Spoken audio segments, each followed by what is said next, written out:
Crime is often seen as a single moment of violence or a fleeting act of desperation, but the darkest cases reveal themselves to be far more complex. Behind every headline lies a hidden world of deception, manipulation, fractured identities, and psychological forces that operate long before the crime ever becomes visible. Some stories unfold over decades, crossing state lines and countries, involving entire families, and leaving behind questions that linger for generations. These are the cases that defy expectation, cases so twisted, so layered, and so improbable that they seem almost impossible to believe. Yet every detail is real. In this documentary, we explore 4 extraordinary stories that expose the unsettling depths of the human mind. Each one shows how identity, trust, and truth can be distorted until the line between reality and illusion becomes nearly impossible to see. Our first case follows the tragic life of a bright young woman known as Sharon Marshall, whose promising future concealed a devastating secret. Her identity, dreams, and even her past were built on lies crafted by the man who raised her. Her story reveals the unimaginable consequences of long-term psychological control and the far-reaching damage caused by one person's obsession. From there, the narrative deepens with the crimes of Franklin Delano Floyd, a man whose history is marked by abduction, violence, and manipulation. His decades-long trail of false identities, kidnappings, and brutal acts ties directly into the tragedy of Sharon's life. His story becomes a chilling exploration of how a single individual's deception can destroy entire families and leave lasting scars that span generations. The third case transports us to rural France, where the disappearance and murder of 4-year-old Gregory Villemin ignited one of the most infamous investigations in the country's history. Anonymous letters, threatening phone calls, family feuds, wrongful accusations, and a nation divided. This case demonstrates how suspicion, jealousy, and long-held resentments can collapse into tragedy. Known as the Crow, the mysterious tormentor behind the threats turned the case into a psychological battlefield, leaving questions that remain unresolved decades later. Finally, we confront the astonishing disappearance of Nicholas Barclay, a troubled American teenager whose absence led to one of the most unbelievable imposter cases the world has ever seen. When a young man claiming to be Nicholas resurfaced years later in Europe, his family embraced him despite obvious inconsistencies. What followed was a shocking tale of psychological vulnerability, manipulation, denial, and the extraordinary lengths people will go to in pursuit of hope, even when the truth is right before them. Together, these 4 stories offer a window into the psychological foundations of twisted crimes. They reveal how identity can be stolen, how trust can be weaponized, and how grief, desperation, and deceit can collide in ways that challenge our deepest assumptions. This is a journey into the shadows of human behavior, where the truth is elusive, motives are hidden, and the most shocking stories are not fiction, but reality. The Twisted Life and Hidden Identity of Sharon Marshall. Sharon Marshall's story is one of the most disturbing, multi-layered cases in American criminal history. A life that appeared bright and promising on the surface, yet was built entirely on secrets, coercion, and fear. To understand how her world unraveled, we must begin with the image she presented to those around her: a gifted student, a compassionate friend, and a young woman preparing to step confidently into the future. As a teenager, Sharon lived in Forest Park, Georgia, where her teachers and classmates viewed her as exceptional. She excelled academically, ranked at the top of her class, and served as a lieutenant colonel in the ROTC program. She was admired for her intelligence and her unusually gentle, warm nature. Those who knew her described her as the kind of person who seemed destined to go far. Upon graduating in 1986, she earned a full scholarship to the Georgia Institute of Technology, intending to study aerospace engineering. Her dream, she often said, was to work for NASA, a future built on ambition, discipline, and talent. But beneath the surface, Sharon was hiding a life-altering secret. During her final months of high school, she became pregnant. She concealed the pregnancy from almost everyone, including the baby's father, a boy her age. After giving birth, she allowed a wealthy couple from Texas to adopt her son. Though she wanted the child to have a stable home, the emotional weight of the pregnancy disrupted her sense of stability and derailed her academic plans. Her friends would later recall subtle signs of distress she kept buried, but none understood what she was enduring. At the same time, Sharon's life became further entangled with a man named Franklin Delano Floyd, a man who would shape the rest of her short and tragic life. Sharon moved to Tampa, Florida with him, and with this decision, her future took a dramatic and irreversible turn. Their relationship was unclear to outsiders. Some believed he was her father figure, others saw them as a couple, while some suspected something far darker. What is certain is that Floyd exerted enormous control over her life. Soon after their move, Sharon became pregnant again, this time by a man she had dated briefly. Once again, she kept the pregnancy secret, but unlike the first time, she chose to raise the child.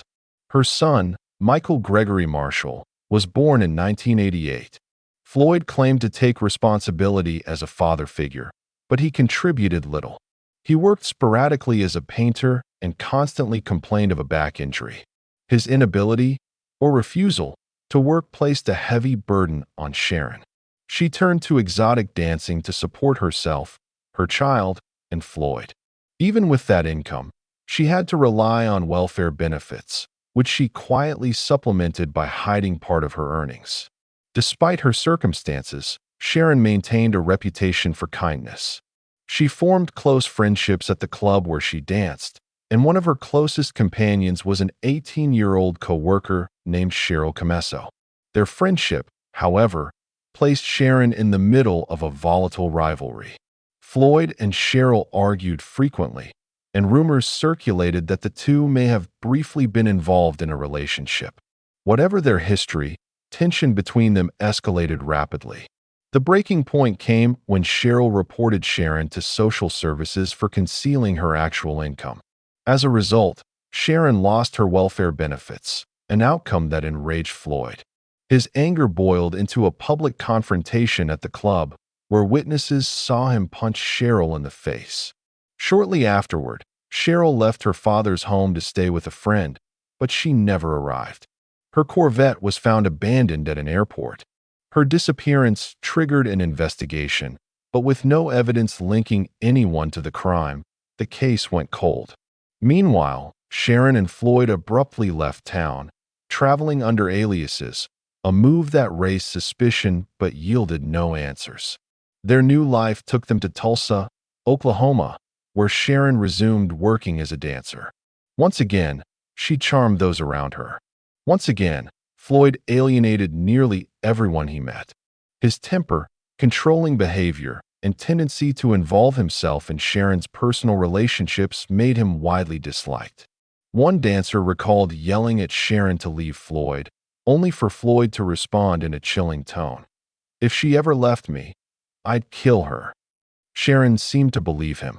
Friends later revealed she had been quietly planning to escape with another man she had met at the club. She had hoped to take Michael with her and start over, free from Floyd's influence. But she never got the chance. Before she could run, Sharon was found unconscious on the side of a highway, apparently struck by a hit-and-run vehicle. The circumstances immediately raised questions. Floyd claimed he had been asleep when the incident occurred. Sharon was rushed to the hospital, where she initially showed signs of improvement. Her co-workers visited her, believing she would soon recover. But then, without warning, Floyd prohibited them from seeing her. 5 days after the incident, Sharon died from her injuries. The timing and Floyd's behavior unsettled those who knew her. Many believed she had been improving before her sudden decline. The attending doctor also found the situation suspicious. He noticed old bruises on her body and stated that the fatal head injury may not have been caused by a vehicle at all. He classified the death as a homicide. No charges were filed, but speculation continued for decades. Even in death, Sharon received little care from Floyd. Her co-workers, not Floyd, paid for her headstone. Meanwhile, Floyd contacted life insurance companies to claim an $80,000 policy taken out shortly before her death. Because he used multiple aliases, none of the social security numbers he submitted matched his name. Eventually, he was forced to use his real identity, and that's when his story, and Sharon's, began to unravel. The truth that emerged revealed that Sharon Marshall, the brilliant young woman with a promising future, never existed at all. Her entire identity had been manufactured by the man who raised her. Floyd's criminal history, long concealed, would expose not only his violent past, but a shocking secret that investigators could never have imagined. Sharon was not Floyd's partner, nor his ward in any legitimate sense. She was a kidnapped child whose real name had been lost for years, until the darkest twist of all finally came to light. The crimes, deception, and unraveling of Franklin Delano Floyd. Franklin Delano Floyd's crimes did not begin with Sharon Marshall. By the time authorities finally uncovered his true identity in the early 1990s, they discovered that the man who had shaped Sharon's entire life had been committing violent crimes for decades, living under stolen identities, and manipulating anyone who crossed his path. But no one could foresee how deeply his crimes would intertwine with Sharon's life, her son Michael, and a chain of tragedies that spanned more than 20 years. After Sharon's death, Floyd's lives began collapsing rapidly. When he tried to collect on the $80,000 life insurance policy taken out on Sharon, his use of false identities immediately raised suspicion. The insurance companies demanded proper identification, forcing him to provide his real name. This small but critical requirement shattered years of carefully constructed deception. Investigators soon uncovered Floyd's long criminal record, beginning with his 1962 conviction for abducting and assaulting a 4-year-old girl. He had been sentenced to 10 to 20 years, but escaped by stealing a vehicle from the mental hospital where he was initially placed. The very next day after escaping, Floyd robbed a bank, only to be captured again. Released in 1972, he attempted another abduction at a gas station shortly afterward. When he posted bail, he simply disappeared, slipping into society under a series of false identities. Every city he arrived in became another stage for new lies, new victims, and new manipulation. After Sharon's death, Floyd attempted to flee again, but authorities caught him in Georgia. He was returned to prison to complete his previous sentence. In the meantime, Michael, the young boy Floyd claimed as his son, had been placed in foster care. He was taken in by a loving Oklahoma family who quickly noticed his unusual behavior. Michael did not speak, instead communicating through moans and screams. His caregivers believed he may have been traumatized by years spent under Floyd's control. Despite having no biological connection to Michael, Floyd insisted on maintaining visitation rights from prison. Michael resisted these visits, often showing fear and anxiety at the mere mention of Floyd's name. Eventually, a court-ordered DNA test proved that Floyd was not Michael's father. Visitation stopped, and for a moment it seemed that the child would finally be safe. But Floyd was far from finished. When Floyd was released from prison in September 1994, he immediately sought out Michael's foster family. He understood perfectly well that he would never regain custody, and in his mind, that meant there was only one way to maintain control. On September 12, 1994, he arrived at Michael's elementary school in Choctaw, Oklahoma, posing as the boy's father. When the principal, James Davis, challenged him, Floyd pulled a gun, forcing Davis to bring Michael to him. Under threat, Davis accompanied them to a remote area a few miles from the school. There, Floyd tied the principal to a tree and fled with Michael in Davis's pickup truck. The kidnapping triggered a massive search effort. For months, investigators tried to track Floyd's movements, searching for any sign of the missing boy. Eventually, Floyd was captured in Louisville, Kentucky, but Michael was nowhere to be found. When questioned, Floyd displayed chilling indifference. He simply said that Michael's fate was none of your business, a statement that left investigators shaken. His refusal to cooperate marked the beginning of a desperate hunt for the truth. During Floyd's trial for the kidnapping, another thread of the mystery unraveled. In 1995, skeletal remains were found in Pinellas County, Florida. The body belonged to a woman who had been beaten and shot twice in the head. Investigators could not initially identify her, but the case took an unexpected turn when a mechanic in Kansas purchased a used truck at an auction. Inside was an envelope containing 97 photographs, images of a woman beaten, bound, and brutally assaulted. The truck had once been in Floyd's possession.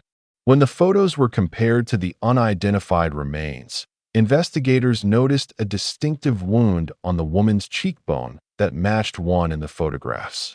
The victim was identified as Cheryl Camesso, Sharon's friend who had disappeared years earlier. With this evidence, Floyd was convicted of Cheryl's murder and sentenced to death. Still, he refused to speak about Michael or Sharon. Then investigators discovered something in the envelope of photographs that was even more disturbing. Along with the pictures of Cheryl were older images, showing Floyd assaulting a young girl. The girl appeared to be the same age Sharon would have been when Floyd first took her in. But there was a problem. The pictures predated Sharon's known timeline. Who was the child in those photos? To answer that question, authorities had to go back decades, to a time before Sharon Marshall ever existed. In the mid-1970s, Floyd had married a woman named Sandy Chipman, using the alias Brandon Williams. Sandy was the mother of 4 young children. When she was jailed for 30 days for passing bad checks, she left them in Floyd's care. When she returned, her children and Floyd were gone. For years, Sandy searched. Eventually, she found 2 of her daughters living in a social services group home. Her son Philip surfaced years later as an adult after undergoing a DNA test. But her oldest daughter, Suzanne, remained missing. The truth finally emerged in 2014. Sharon Marshall was not Sharon at all. She was Suzanne Marie Sevakis, the kidnapped daughter of Sandy Chipman. Floyd had taken Sandy's children, abandoned 3 of them, and raised Suzanne as his own, using aliases like Tanya Hughes and later Sharon Marshall. He moved constantly, telling fabricated stories about rescuing her. He assaulted her for years, controlled her relationships, and eventually forced her into marriage as an adult. Her entire identity was a lie built by the man who kidnapped her. In the same year, Floyd finally confessed to what many had suspected. He had murdered Michael shortly after kidnapping him. He claimed to have shot the child and left his body near Interstate 35.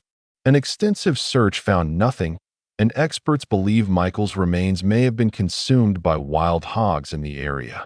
Though Floyd was never convicted for Sharon's murder, most investigators agree he was responsible. Even now, he refuses to speak about her final days.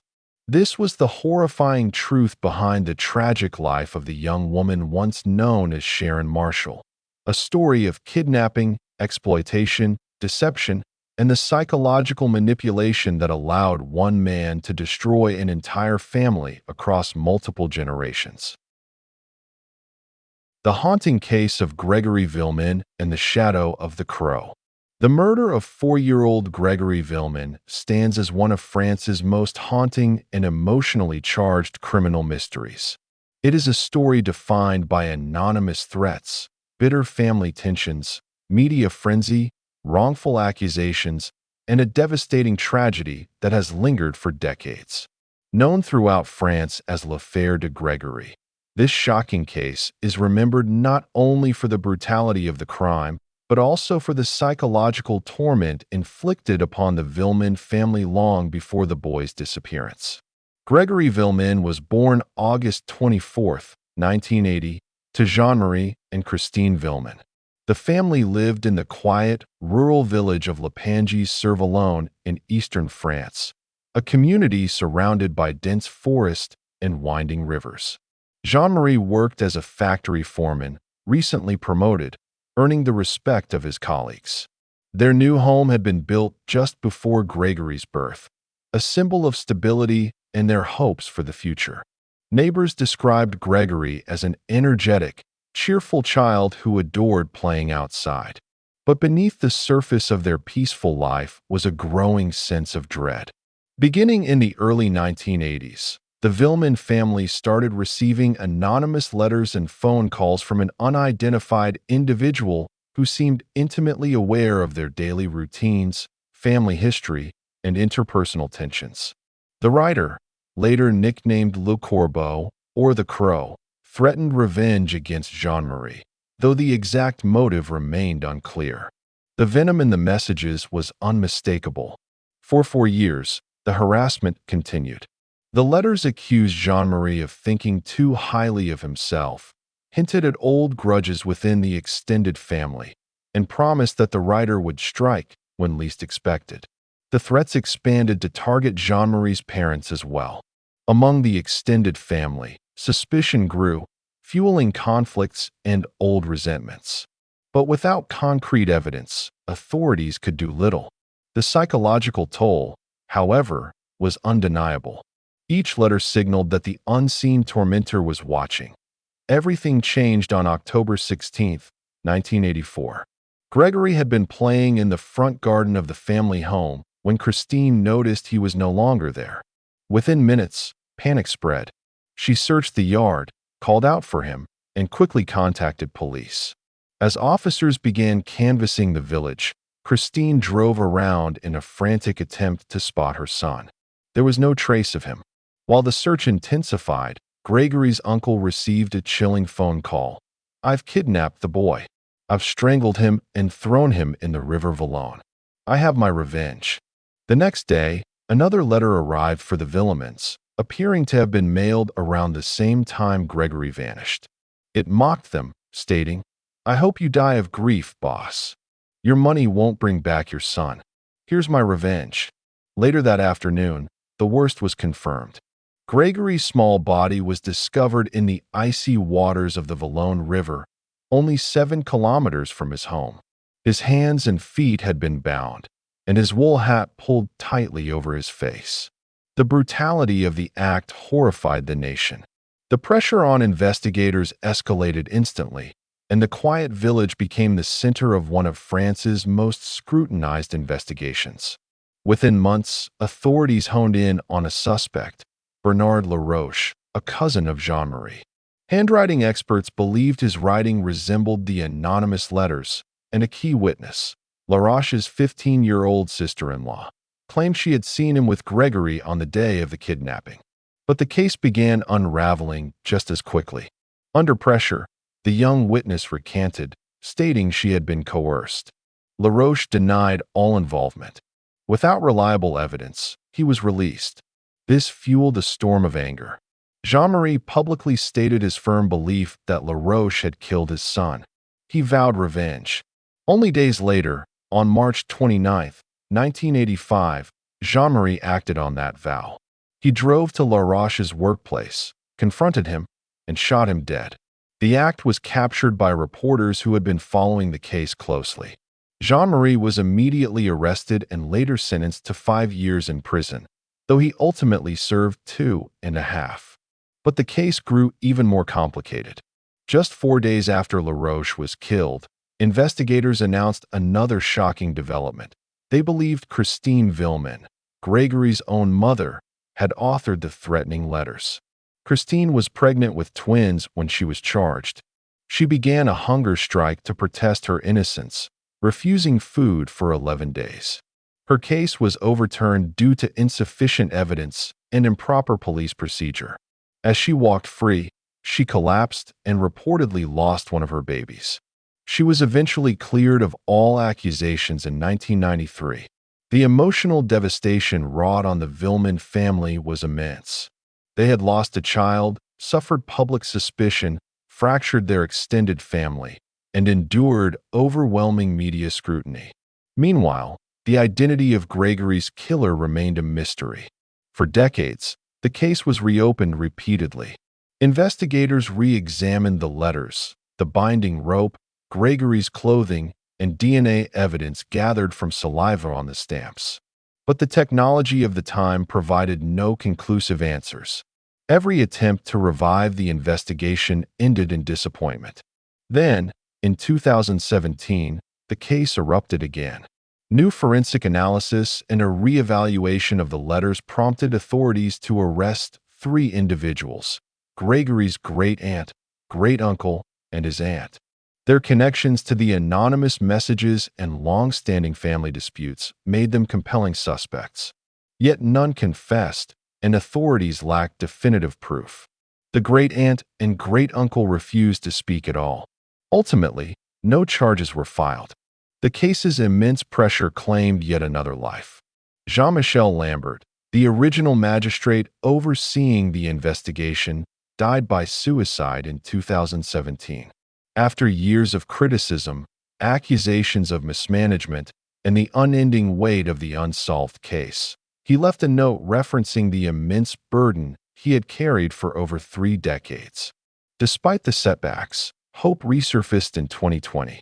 Authorities reopened the case once again, this time using a pioneering method known as stylometry, a linguistic technique that analyzes sentence structure, punctuation, vocabulary patterns, and subtle stylistic markers to identify authors of anonymous texts.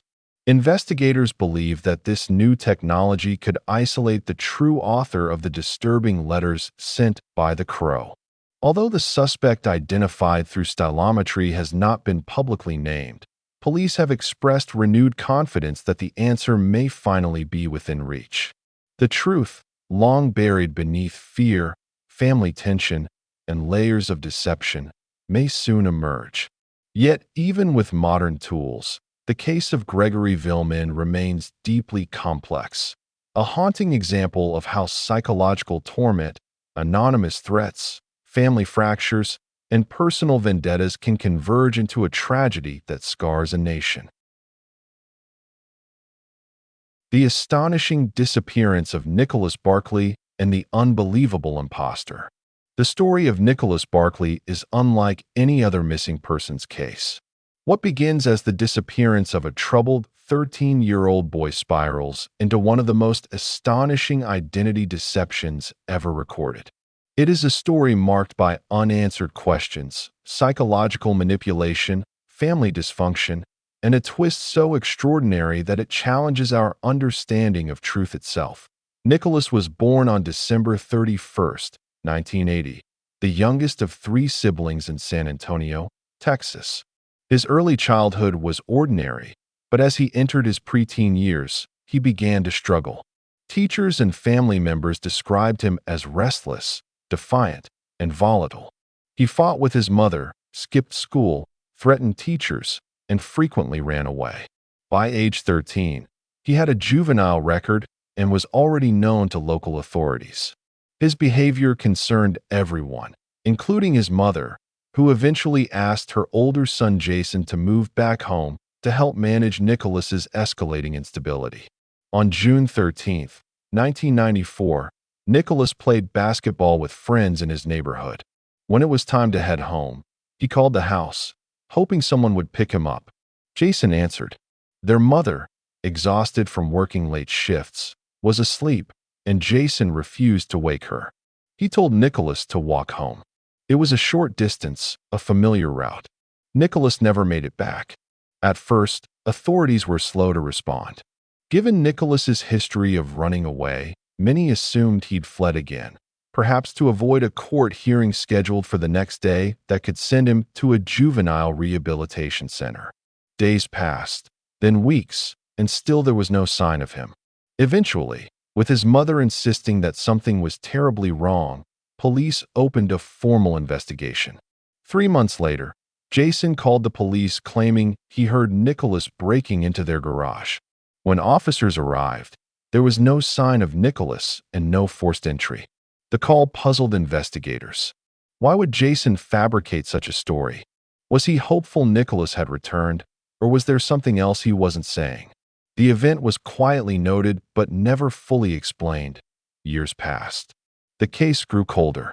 The Barclays slowly accepted the painful possibility that Nicholas might never return. That changed in 1997, when an unbelievable message arrived from across the world. Nicholas had been found alive in Spain. Authorities in Linares, Spain claimed that Nicholas had escaped from a child trafficking ring operating across Europe. They said he had been forced to speak only French for years and had endured physical and emotional abuse. Now safe, he needed his family.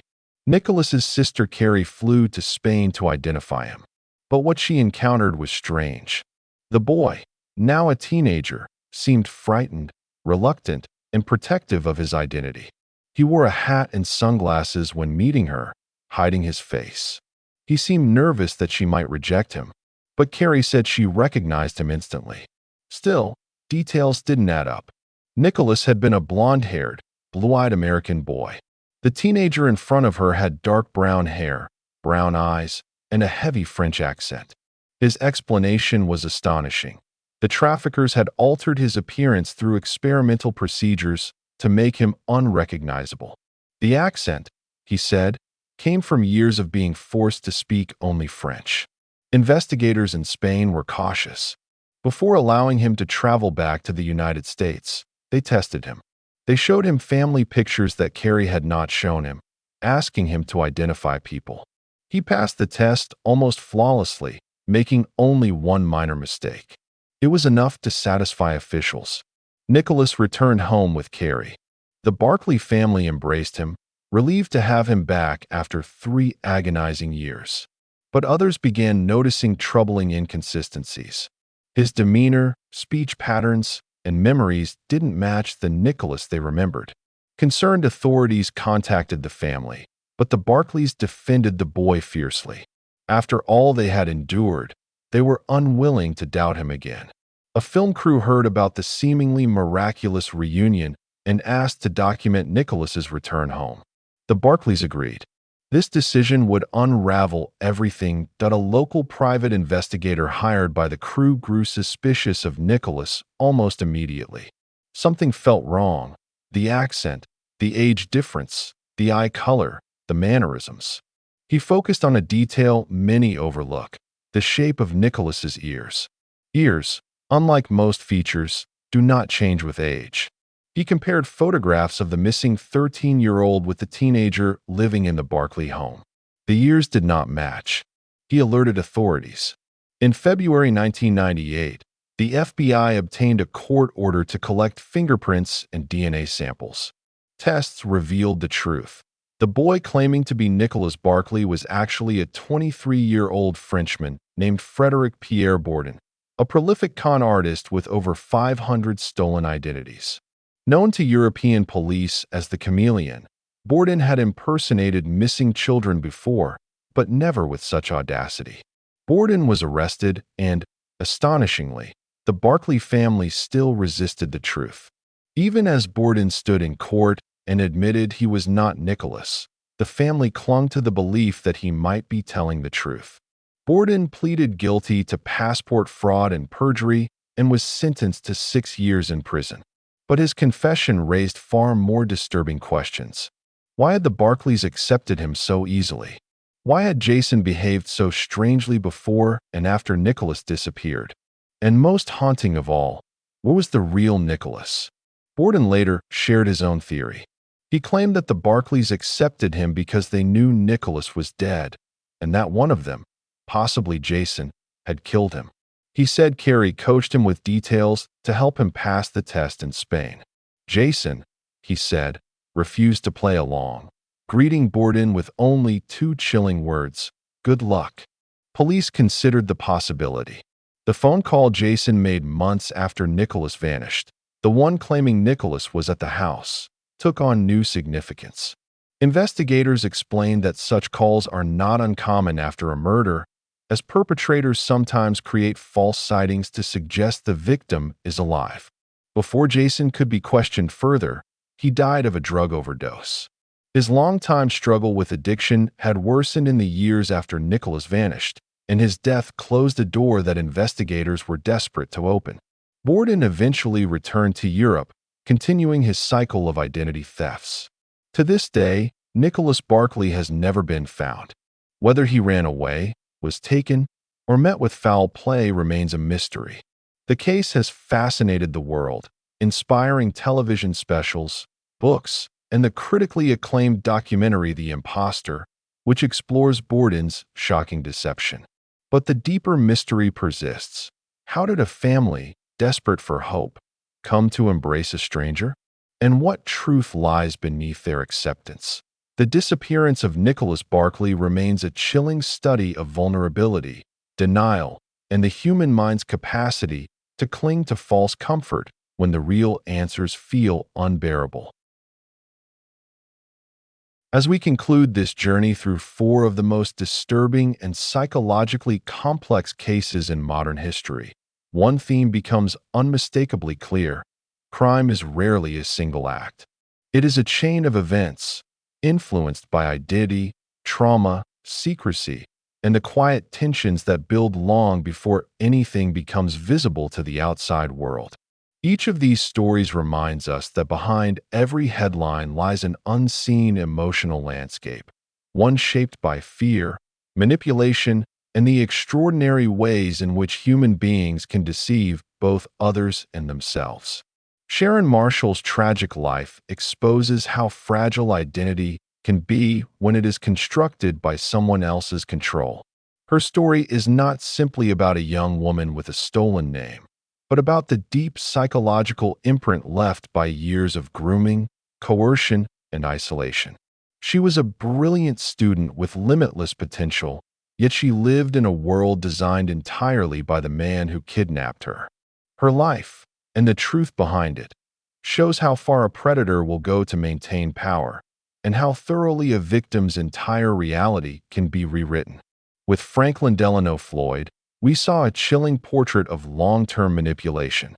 His crimes spanned decades and identities, leaving a trail of trauma across multiple states and generations. He was a reminder that some individuals do not simply commit crimes, they live inside them, shaping every relationship into a tool of control. His refusal to reveal the full truth about Sharon and Michael leaves a lingering sense of incompleteness, a painful reminder that even when justice is served, it does not always bring closure. Across the ocean, the death of young Gregory Villemin demonstrated how tragedy can erupt not only from violence, but from resentment, jealousy, and the corrosive power of suspicion. The anonymous letters that tormented the Villemin family for years turned their world into a psychological battleground. In this case, the crime did not begin with the murder, it began with words. Words that manipulated emotions, destabilized relationships, and ignited tensions that had been simmering for decades. The identity of the Crow remains uncertain even today, proving that some shadows stretch far longer than we expect. And then there is the astonishing case of Nicholas Barclay, one of the most unbelievable imposter stories ever documented. His disappearance left a void so painful that his family welcomed a stranger in his place. Frederick Borden's deception was disturbing, yes, but it also exposed a deeper truth about grief. Sometimes the need for hope is so powerful that it blinds us entirely. The family's acceptance of Borden raises haunting questions that remain unanswered. Did they truly not recognize the truth, or was the truth too devastating to confront? Taken together, these cases illuminate the darkest corners of human behavior. They show how easily identity can be stolen, how trust can be weaponized, and how the mind can be twisted by fear, trauma, or desire. They remind us that behind every crime lies a story that is far more complex than the public ever sees. And so, as this documentary comes to a close, we are left with a sobering understanding that the most unsettling mysteries are not defined by violence alone, but by the psychological forces that shape our choices, our relationships, and our sense of reality itself. In the end, the truth is rarely simple and almost never what it seems.